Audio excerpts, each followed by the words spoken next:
Assalamu alaikum and welcome to Dear Masuma, the show that seeks to answer your deepest queries and concerns. My name is Sana Araji and I'm with Sister Masuma Ja'far. Assalamu alaikum. Wa alaikum salam wa rahmatullah. How are you doing today? Alhamdulillah. How about yourself? Alhamdulillah. It's nice to see you again. Thank you. And again, to answer our wonderful viewers' questions. So we'll just go straight to the question. Okay. Dear Masuma, I think that my husband may be addicted to narcotics. They are only prescription drugs at the moment, although I'm worried it may escalate to other non-legal forms. He has a debilitating condition which makes it almost difficult for him to function day to day. Doctors have advised that he take painkillers, but I've noticed that he's come all too dependent on them. When on medication, he is unable to function, and off medication, he is irritable and in pain. What should I do? Okay, Bismillah ar-Rahman ar-Rahim. There's a few things that I think we need to sort of go into in this question. The first thing is that they are prescription drugs. So the doctor actually feels that this person needs them. And she's also said that he has a debilitating condition. And even on the drugs, he's unable to function properly. And when he's off them, he's irritable. So it shows that he actually absolutely requires them. So you can't look down on him or feel it's wrong if it's something that he absolutely needs medically. Okay, that's the first thing. The second thing is she's saying that at the moment, but she's worried that, he's on prescription drugs at the moment, but she's worried that they may escalate to non-legal forms. We can't live our lives thinking of what may happen. We don't know what's going to happen. She can't decide that for him. She can't think that that's what's going to happen. She needs to trust that he has it in him not to do something that is haram. Maybe she needs to, be there for him, sort of asking him if, she can do anything to help with the pain and things like that. Maybe they can look at other forms of pain relief, like meditation, acupuncture, physio, and so forth. But I don't think it's right for her to say he shouldn't be taking these drugs, which are prescribed drugs, because there may be a chance that he may become addicted to the non-legal form. I think that's a huge jump, and you can't make that jump. You can't make that decision for someone else. She also says that she's noticed that he's become dependent on them. Well, if you're in that much pain, you would be dependent on pain relief. It's easy for her to say because she's not in that situation. For someone who's living with pain constantly, every single day, every single minute of their life, it's awful. And, of course they would be dependent on something that would give them a little bit of relief. So I think try not to be so judgmental. Try not to look down on your spouse for needing the pain relief, and try not to think of what ifs. Would be my sort of advice to her. And it shows that even with the medication, she says he's unable to function. So the pain must be quite severe. And she says that and without the medication, he's irritable and in pain. So obviously, the medication does help, but it doesn't take it away totally. But it does help. And I think it's important for them to, for her to empathize with that. I think you don't know what it feels like until you're in their shoes, sort of thing, until you're feeling that. It's really, really difficult. And it's sort of remembering that this person is an adult and they know the rules of Islam and they know, what God wants from them, and trust that this person wouldn't do anything against God's laws. And also constantly be there for that person and actually ask them what they can do to help them. It's like, as a wife, I would want to sort of, what can I do to help you? Is there anything that I can do which can make it better? Maybe looking at different researches, different ways of coping with the pain, different things that they could do together. It's some non-medical treatments perhaps, or herbal treatments, certain things they can do together that she can assist him. On top of the medication. It doesn't, it doesn't mean, stop this and try this. It's like, again, recognizing that he needs those painkillers, but the painkillers aren't doing their job in the way that they're getting rid of the pain totally. So maybe he needs something on top as well. Yeah, definitely. And maybe she doesn't understand his pain. So maybe she needs to go to his appointments and have, I mean, a lot of the time when you go to an appointments, they will ask for the partner to come so that they can understand. Because like you said, it's okay for her to say that, but she might not necessarily know. Yeah. No, for sure. And I think what he's going through. And I suppose if she's gone to the appointment, she can actually ask those questions that are worrying her as well. In like, what are the chances of addiction? You know, why are you giving him this painkiller and not another one? And, you know, things like that. And also just being there for that person. Yeah. Showing that you care enough to take time out of your life to actually be, you know, go to their appointments with them so that you can support them as well. Because I don't think anyone can feel someone else's pain, because pain is very subjective. What, you know, you could cope with and what I could cope with would be totally different. Yeah. And then again, it's where you are in your life and how much pain you felt. It's like, you know, before I gave birth, you know, a little bit of pain would be huge in my eyes. But after birth, it's like you're comparing it all to sort of childbirth and thinking, exactly, okay, this pain's not that bad. You know? Compared to that, yeah. Exactly. So I think it's, you know, it depends on, it's very, very subjective. Okay. So, and it's not to say that this person is, you know, not strong or they can't cope. Different people have different, you know, thresholds, and that's the way God's made them. Yeah, and what, you know, why would she think that he would go for non-legal forms unless there's been any sort of signs, or maybe he's mentioned it? I don't know, but why would anyone think that? You know, again, having those conversations, and a lot of the times I think it may not have even come from her spouse. It may be just something that she's heard about. You know, where, you know, you're constantly being bombarded, especially with the, you know, the internet and everything, of what other people are doing and all these scary stories and things. And so maybe she's got that in her head. Yeah. So it may be that. It may be something from his past. It may be, you know, and again, these are conversations that they need to have as a couple. And if, you know, and she should be supporting him in a way that he feels comfortable enough to tell her, yes, I am worried that I may need something stronger and I don't want to do anything haram. Or she can turn around and say, well, you know what, your pain is so severe, do you think you would actually go towards something illegal? Okay. And having those, you know, conversations straight out sort of thing, without beating around the bush, and actually saying to him, you know, how can I support you in not doing something that would be haram? Okay. And what is the Islamic ruling on using non-legal forms of drugs for medical purposes, such as medical marijuana, these things? Like what would Islamically, you know, is that allowed? Is it prohibited? As long as it is actually something that the doctor says that you absolutely require and you feel that you need it as well, and it's not something that actually messes around with your conscience so much that you're not aware of what you're doing and how you're doing it. You know, you would take the thing that is the least addictive, the least effective on your mental health sort of thing. And again, that's how the doctors would prescribe it. I mean, like we're told that those who are in the last stages of cancer in so much pain, they're actually given really, really strong painkillers, so much so that they're actually not aware anymore. But that's what they require. So as long as it's been prescribed by a doctor and it's something that is absolutely needed by you, I don't think there's anything wrong with it at all. Okay. It's when you're trying to kid the doctor because you want it, or when the doctor is not prescribed it and you feel like you need it and you're going elsewhere and you can't justify it to a doctor that you need it, then there's a problem. So what about if the country you're living in, for example, medical marijuana? In the UK, I don't think they prescribe that. Not that I'm aware of. I think some epilepsy cases, it's been allowed in certain dosages. But for example, if somebody knows that a doctor in another country has said this would benefit you, but the country you're living in, it's not part of their legal, it's not lawfully allowed, are they allowed to go and get it? I'm not saying illegally, but are they allowed to go and get it independently, away from, like, not from the doctor? Again, I think marijuana in its the medical form is not.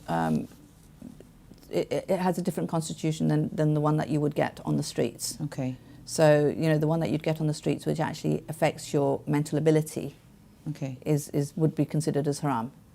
I don't know. I know it's different, but I don't know how different, and I don't know how much it affects your mental ability.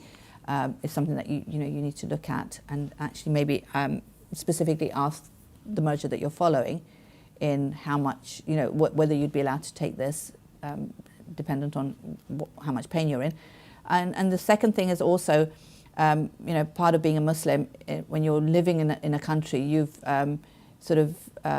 signed up to following the rules of that country. So as a Muslim, you need to be true to that. Mm-hmm. And sort of say, look, if it's illegal in this country, then I'm actually doing something wrong when I'm doing something illegal. Okay. And it's even simple things like, and recognizing that, you know what, if I do it and I get caught, then it's not only my name that's going to go down the drain, it's a Muslim person who's done this. I'm actually someone who's representing Islam. I've actually done a disservice to Islam. Mm-hmm. So I think that's really, really important as well. Yeah, I guess you don't think of it like that. I think when people are in extreme cases of pain, they kind of just seek anything that they're able to get, and it's just almost like when you're in labour and you're in excruciating pain, you just want anything to kind of stop the pain. So sometimes maybe they could get blinded and fall into the trap of going for non-legal forms. And I think that's where the spouse comes in, and Right. Actually sort of supporting the person in being there for the person, because they're not in pain. They can think rationally, and they can think logically, and they can then help guide that person to making the right decisions. And again, guide, not force them to make the decisions they feel that should be right. Okay. So it's again having those conversations, being there, supporting that your spouse is really, really important. Even within childbirth, it's like, how different is it, in the olden days where you went in on your own compared to now where you have your spouse with you. Mm-hmm. It's a huge difference, because they're there and they're supporting you emotionally through the pain. They may not be feeling the pain, but just being there, I think, helps, knowing that there's someone else there who's there for you, sort of has got your back. And, if the nurses or the doctors want to do something which, you would not want, either from an Islamic perspective or from your own personal perspective, that your spouse will be there to say, no, this isn't what this person wanted. So. And what if you have children that are just, they don't understand that, daddy's got lots of pain or anything, and they want you to be around them, play with them. Like, what role does the mother have in making her children understand, or like what could be done so that the whole family can kind of work together? I think a lot of the times parents tend to keep the children sort of in the shield the children. They don't want the children to know what's going on. Right. And children are very, very smart. They'll pick up that there's something wrong. Now, if they don't know the ins and outs of it, it actually makes it worse for them, because they're then putting the puzzles and putting the wrong puzzles together. Yeah. And that makes it worse. I think children are very, very resilient. They can actually cope with a lot more than we as parents give them credit for. So actually having that, dependent on the child's age, obviously, actually explaining to the child, because this isn't something that's going to go away. It seems like it's a lifetime condition that this person has. So it's important that the children are part of the journey as well, and they support each other as a family. It's really, really important. And again, I think we always have to remember that God is part of this journey as well. He's not abandoned this family. The fact that this person is going through so much, whether it's through his own doing, whether it's through something that's been done to him, or whether it's just something that's been given to him by God, whatever the situation behind why he's in so much pain, God hasn't abandoned him. So either God's put him in that situation because he knows that this person has the ability to really grow from this situation, or he's given him the tools to be able to grow from this situation if God hasn't directly put him in this situation. So realizing that God's there for the whole family, sort of praying together, asking Allah to help them, sort of constantly using Allah as, when things are really, really difficult, actually trying to connect to Allah really, really helps, and explaining to your child what's going on, knowing that, again, they have the ability to grow from this, because God will give them the tools to be able to. So it's not going to be something that, will mess them up for the rest of their life, but it'll be dependent on how well you talk to them and how you explain it to them. It'll actually be a huge growth for them. So, so for example, I know of a family whose father was going through cancer, and the mother would take her daughter to all the appointments. So she saw what was happening in the hospital and everything. She saw what her father was going through. She saw the other victims of cancer as well. Okay. And it actually, you know, it had a huge effect on her, and she had a lot of questions. This girl had a lot of questions, but what it did do, and the mother was saying it on hindsight, you know, it made her realize, you know, that there's so much pain out there that other people are going through, and you know, made her appreciate her life. And eventually they lost the father. But again, the child was able to cope with that because she saw how much pain her father was going through. Right. And it was like, no, Mummy, it's better he's gone back to God, because now he's not in pain anymore. Now, if you've not been told about this illness and suddenly your father passes away, it's huge. How do you deal with that? It's like, why did, you know, my father go away? Why did God take him away? You know, why? Whereas this child was able to sort of comprehend that, you know what, my father's actually in a better place now, and I'm grateful for that. Yes, I miss him like crazy, but I'm grateful for that. And it's made her very much more empathetic towards others who are going through pain. And she sees, you know, the mother was actually telling me the other day, she notices even when someone else is sad. She's toned that sort of, that part of her brain where she's actually now very aware of other people's feelings. SubhanAllah. So, you know, there is a lot of growth that comes out of these life situations, and again, they're only life situations. They're there for a while, even if it's for a few years. I know for that person it's huge, but inshallah what they get in akhirah because of what they've been through for that many years is going to be amazing. It's like the transition of everything is a lot easier for the child. So that might have been in that situation with cancer, but it could be for extreme pain, because we don't know this. Inshallah, this father gets better, but it could get worse.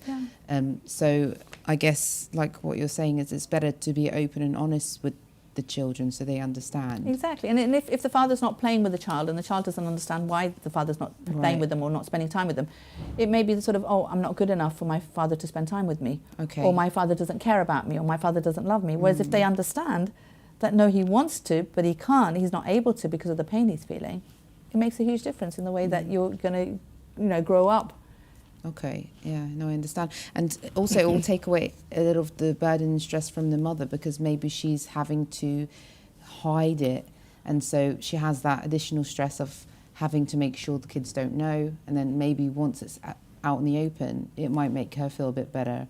And then because we're not forgetting that maybe she's suffering mentally, the fact that, you know, her husband is going through this, and it might be her test to see how she's, you know, coping or managing with it. Yeah, no, for sure. And I think also when you're trying to hide it, then you end up lying. Right. And that's huge as well, because it's like you're actually committing a sin by lying. So again, it's sort of, you know, why would you do that? Okay, you may not want to tell the whole truth, but you don't want to lie at the same time. Okay. And also, inshallah, God give this person a long life, but if it's someone who's going to be passing away, wouldn't you want your child to spend as much time with that person as they can? And again, maybe they wouldn't spend that much time, especially, for example, if it's a teenager or something, and, you know, things are tense at home, but they don't know why they're tense at home. They'll want to go out with their friends. And then if that person passes away, there's going to be a lot of resentment. It's like, if you told me I could have spent more time with that, you know, with my parent, it's like, why did you take that away from me? I think it's really important. And also, I think as a family, it's like you can actually discuss death and realize that it's not an evil thing. It's just a transition into the next realm. Okay, yeah.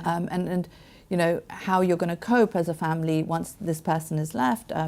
You know, what is the last wishes that this person would want to tell you? Again, I'm not saying, inshallah, this person has a long life. Inshallah, yeah. I'm not talking specifically about this person. I'm just talking generally. It's like, you know, we tend to try to hide things. But I think if it's out there in the open, then, you know, you can have those conversations. You can sort of let people know what you want going forward, even when you're not in their life, what you would want for them. I mean, it's quite powerful, you know, as a mother. It's like if my daughter isn't married and I know I'm not going to be there to see her get married, there is advice I would want to give her. So maybe I could have that conversation, or even tape it for her, or write it down, you know, when she has her first child, and just things that you want to tell them, you know, so that you're still part of it even though you're not there anymore. Yeah. I think, you know, so having those open conversations is really, really important. And again, here, it will help the father if everyone is there supporting the father in the pain that he's feeling, so empathizing with him, and sort of. And sometimes I think with children, it's like they have such a naive and beautiful way of trying to distract you. And if you know that, you know, your father is in pain, you know, as the child, you'll do something. Whereas I think as an adult, you can't let go of that, and you're constantly thinking of that pain, whereas the child can actually say, okay, you know what, I need to put Papa's mind off the pain. So they'll start messing around and playing and, you know, doing things which actually may help the father forget about the pain for a little while. Yeah, I guess that's a kind of a good idea, and trying to making his mind not focus on the pains.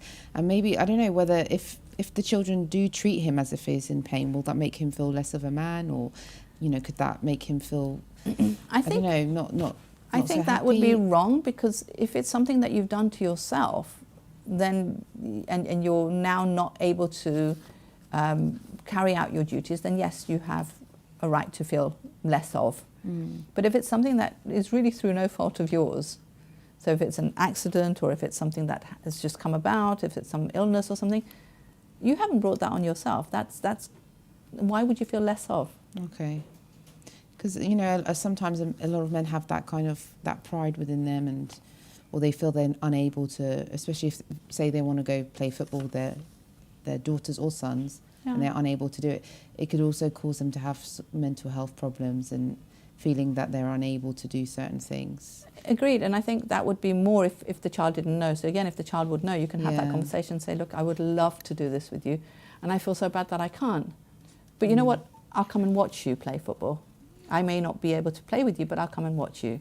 Or, you know, let's do it this way, or let's do it that way. And actually come up with solutions that may help, rather than when you're not talking to them and you're just keeping it inside and you're feeling really bad. And again, you know, when you feel bad about something, actually discussing it helps, because the other person may not be looking at it the way that you're looking at it. Yeah, no, that's a good idea, to be honest. Kind of thinking out of the box and finding a solution to what he's capable of doing, and also so it benefits both sides, inshallah. But I think going back to this person, I think I would advise this person to, one, not to think of what ifs. Okay. Leave it to Allah. If there is a reason that she's worried about the future, then have those are conversations with her husband. Okay. Secondly, realize that it is a debilitating condition, which she herself has said, and that's huge. She will never understand the pain that he's going through, and the fact that he needs these painkillers. And you know, it's easy to say, well, you know what, you're becoming dependent on them. Again, she's not feeling the pain, and maybe he is dependent on them, but there's nothing wrong with that if you need it. Okay. So that's important. You know, when he is being irritable, when he's not able to do what he's doing, you know, he's not functioning properly or anything, realize that it's because of the pain, not because he can't be bothered. Okay. So I think those are the things that I would tell her to sort of concentrate on, and sort of just literally keep talking to your husband and asking him what you can do. Because if you're coming up with things that you feel you can, you know, he should be doing, or you feel that it doesn't work, it's about he's in that situation, he needs support. Ask him what support you can give him. Okay. Looking at different researches, you know, different ways of managing the pain, and actually then discussing it. And if he chooses not to use those, again, that's his journey. You can't force it on him. Okay, no, that's wonderful. Thank you so much for summarising that up for us, Masuma. Inshallah, our dear viewers have also benefited from this discussion. And again, do keep sending us questions, whatever they may be, and we will put them forward to Sister Masuma, inshallah. Hopefully we can see you for another episode of Dear Masuma next time. Assalamu alaikum wa rahmatullahi wa barakatuh.